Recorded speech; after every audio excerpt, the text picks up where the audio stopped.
Hello, everyone. Welcome to our English Learning Podcast.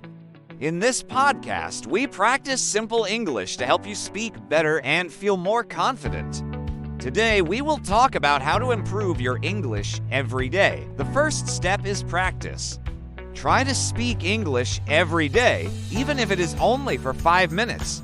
The second step is listening. Listen to English podcasts, videos, or conversations. This helps your brain understand pronunciation and new words. The third step is learning new words. Try to learn 5 new words every day and use them in sentences. The fourth step is confidence. Do not be afraid of making mistakes. Mistakes help you learn and improve. Let us practice a sentence. I practice English every day because I want to improve my communication skills. Repeat this sentence 2 or 3 times. Thank you for listening to this English Learning Podcast. Remember, small practice every day can make a big difference. See you in the next episode.